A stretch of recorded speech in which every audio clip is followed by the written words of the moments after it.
बिस्मिल्लाहिर्रहमानिर्रहीम। अस्सलातु वस्सलामु अलैका या रसूल अल्लाह व आला आलिका व अस्हाबिका या हबीब अल्लाह। अस्सलातु वस्सलामु अलैका या नबी अल्लाह व आला आलिका व अस्हाबिका या हबीब अल्लाह। हमारी आज की ये वीडियो यहूदियों के दो बड़े ग्रुप्स के बारे में है और हम आपको इन दो बड़े ग्रुप्स के बारे में तफसील से बताएंगे।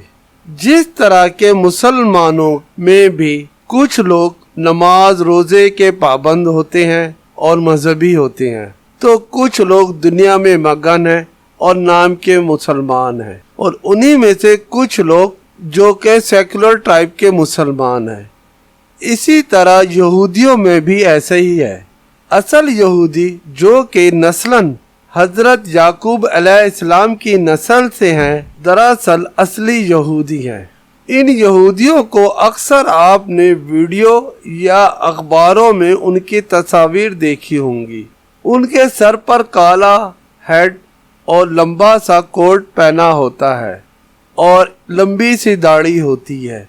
ये असल यहूदी हैं जो कि हजरत याकूब अलैहिस्सलाम की नस्ल से है और इंतहा के मजहबी भी हैं। इनमें कुछ दरमियानी भी हैं, जैसे कि शरौन वगैरह कि वो क्लीन शेव था मगर सर पर छोटी सी टोपी लाजमी पहनता था। ये यहूदी घर पर भी छोटी सी टोपी पहनकर रखते हैं। एक यहूदी वो हैं जो कि सेकुलर जहन के मालिक हैं मगर हैं यहूदी ही। इन्हीं यहूदियों में से एक वो यहूदी हैं जो 700 ईस्वी में यहूदी हुए। उनकी तारीख ये है कि बहरे कैप्सन के करीब एक इलाका हाजर नाम का था। उनके एक तरफ ईसाई थे तो दूसरी तरफ मुसलमान। ईसाइयों का दबाव था कि वो ईसाई हो जाएं और दूसरी तरफ मुसलमान भी उन पर दबाव डाल रहे थे कि तुम लोग मुसलमान हो जाओ।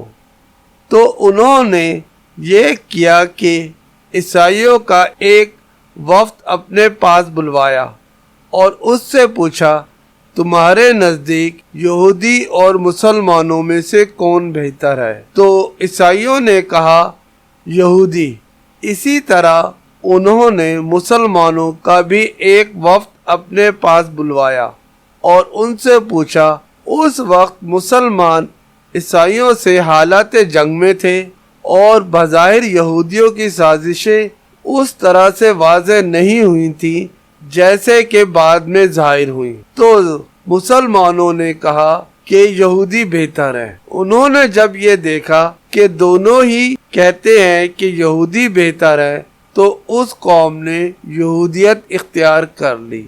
यही कौम है जो कि याजून माजून की नस्ल से है और तुर्क है। इन्हीं यहूदियों को अश्कनाज़ी यहूदी कहा जाता है। जितने भी यहूदी साइंटिस्ट रहे हैं उनमें अक्सरियत अश्कनाज़ी यहूदियों ही की है। इनका नज़रिया मजहबी यहूदियों से बिल्कुल मुख्तलिफ है।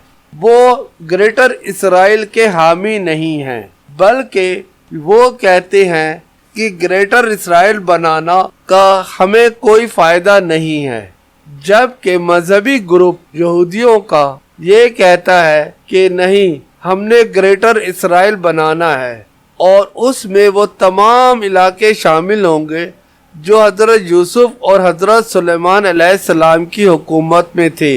मसलन दरियाए नील का इलाका, सराय सीना क्योंकि उसमें कोहे तूर का पहाड़ है, तमाम अरब, यमन, यहाँ तक के मदीना मुनव्वरा भी, क्योंकि उनका कहना है कि मुसलमानों ने हमको मदीना मुनव्वरा से निकाला था। ये मजहबी यहूदी कहते हैं। मगर दूसरा ग्रुप ये कहता है कि तुम ये बनाकर क्या करोगे? अरब तुमसे लड़ते रहेंगे, वो अभी तुमको कबूल नहीं करते तो बाद में क्या कबूल करेंगे, और इस तरह तुम सुकून से नहीं रह पाओगे। ये तुमको मारते रहेंगे, तुम इनको मारोगे।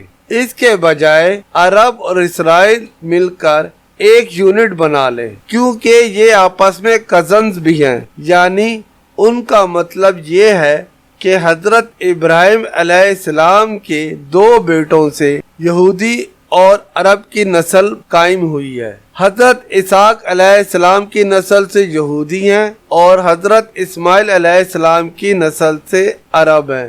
اسی وجہ سے بل کلنٹن نے جب شاہ حسین محروم اردن کا بادشاہ کا مصافحہ اسحاق رابن سے کروایا تھا تو اس نے یہ الفاظ کہے تھے، یور کزنز، یعنی تم آپس میں کزن ہو۔ اشکنازی یہودی یہی کہتے ہیں کہ ہم آپس میں کزن ہیں، تو ہم مل کر بالکل یورپ کی طرح ایک انتظامی یونٹ بنا لیتے ہیں جس میں سرمایہ عرب ممالک کا ہوگا کیونکہ ان کے پاس پیسہ بہت ہے، اور مینجمنٹ ساری ہمارے ہاتھ میں ہوگی۔ یہ مذہبی یہودیوں اور اشکنازی یہودی ہیں، ان میں یہ بہت بڑا اختلاف ہے، مگر ایک چیز پہ اتفاق کرتے ہیں، وہ یہ ہے کہ ہم نے پوری دنیا کی مالیات پر قبضہ کرنا ہے، یعنی اکنامکس پر دنیا کی قبضہ کرنا ہے، اور یہودیوں کے علاوہ تمام لوگ ہمارے غلام بن کر رہیں۔ اور اس کے ساتھ ساتھ اس بات پر بھی ان کا اتفاق ہے کہ کوئی بھی ایگریمنٹ ہو مگر اس میں بیت المقدس شامل نہیں ہوگا، بیت المقدس اسرائیل کے ہی پاس رہے گا، اور مسجد اقصی کو ہم گرا کر ہیکل سلیمانی بنائیں گے۔ اس سے آپ کو یہودیوں کی ذہنیت کے بارے میں اچھی طرح سے آگاہی حاصل ہو گئی ہوگی۔